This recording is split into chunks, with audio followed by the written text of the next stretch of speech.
আসসালামু আলাইকুম দর্শক, যে যেখান থেকে আমাদের এই ভিডিওটা দেখছেন, হাবিবুর রহমান মৎস্য প্রকল্পের পক্ষ থেকে সবাইকেই শুভেচ্ছা এবং অভিনন্দন জানাচ্ছি। দর্শক, কথা বলছি আমি মোহাম্মদ মাহমুদ রাজীব। আর আমাদের মাছ চাষের যে প্রকল্প, এটার স্থান হচ্ছে ফরিদপুর জেলার ভাঙ্গা থানায়। দর্শক, ভিডিওতে আপনারা যে পুকুরটা দেখতে পাচ্ছেন, এটা আমাদের 60% একটি পুকুর, 50-60% হবে। তো এই পুকুরটাতে দেখেন আমরা ডুবন্ত ফিটের ট্রেতে, আমরা কিন্তু আমাদের সব পুকুরগুলোতেই ট্রে আকারে খাবার দিই। আমরা একদম যখন 5,000 লাইনে মাছ চলে আসে তখন থেকেই ট্রের ব্যবস্থা করি। এবং যারা নিয়মিত আমাদের ভিডিও দেখেন, আপনারা জানেন যে আমরা কার্প জাতীয় মাছটা পদ্মা নদী থেকে সংগ্রহ করে প্রতি বছরই করি। তো এই পুকুরটাতেও আমরা 10 কেজি রেনু ফেলেছিলাম এবং সম্পূর্ণ মাছ এখান থেকে আমরা ধরে নিয়ে গিয়েছি। পরবর্তীতে অন্য একটা পুকুর থেকে আমরা ছোট কিছু পোনা এনে আবার এই পুকুরটাতে ছেড়েছি। এই পুকুরটাতে একবার রেনু ছাড়ার পরে পোনা এখান থেকে কাটাই করে নেওয়ার পরে আর এই পুকুরটাতে বিষ দেওয়া হয়নি।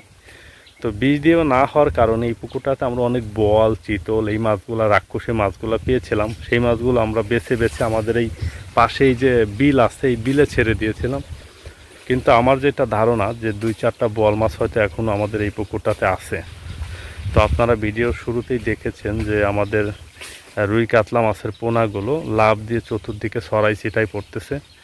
এটার একটা কারণ হচ্ছে যে মাছ যখন ট্রের উপরে খেতে আসতেছে, বোয়াল মাছ কিন্তু নিচ থেকে এই পোনাগুলাকে শিকার করতেছে। হ্যাঁ, এই পোনাগুলাকে বোয়াল মাছ যখন শিকার করতেছে, তখনই পোনাগুলো বাঁচার জন্য চতুর্দিকে একদম পানির নিচ থেকে উপরে লাভ দিয়ে ছড়াই ছিটাই পড়তেছে।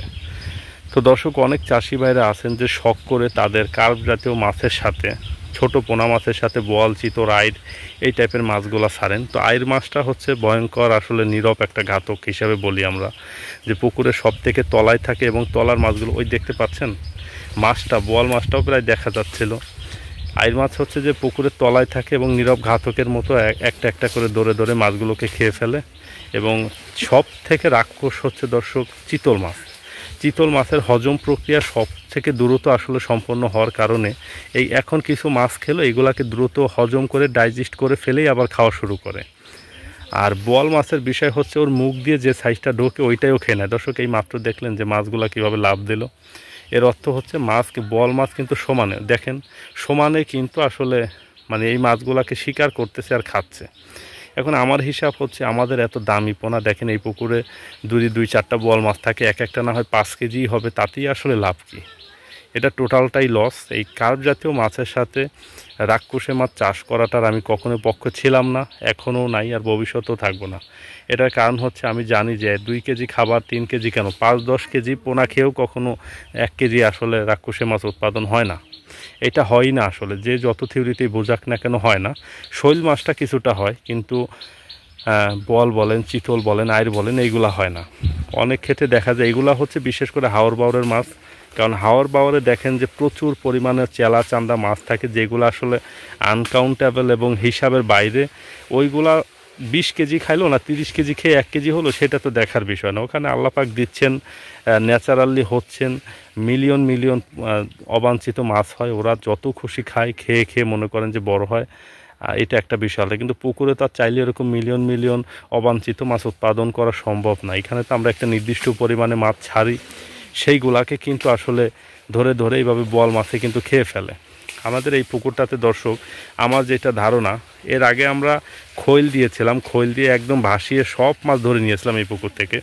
কারণ আমি নিজে একদিন পুকুর পাড়ে দাঁড়াইয়াছিলাম, দাঁড়িয়ে দেখি যে জায়গায় জায়গায় এরকম মাছ ঝাড় দিচ্ছে, ছড়াই ছিটিয়ে লাফিয়ে পড়তেছে। তো আমার ধারণা হইলো যে বোয়াল মাছ আছে এবং কিছু গইন্না মাছ হয়েছিল, সেইগুলোকে অপসারণ করার জন্য কুড়াল মাছকে খেতে দিব, এই জন্য আমরা এই পুকুরটাতে খৈল দিয়েছিলাম। হ্যাঁ, 120-30 কেজির মতো হয়তো খোল দিয়েছিলাম। খোল দিয়ে ভাসিয়ে সব মাছ ধরেছিলাম। ধরার পরও আমার যেটা ধারণা যে 2-1টা বল মাছ এখনও আছে। 2-1টা বল মাছ যে আছে সেটা আপনারা দেখতে পেয়েছেন যে বল মাছে কিন্তু এই যে মাত্র দেখেন দর্শক শিকার করলো।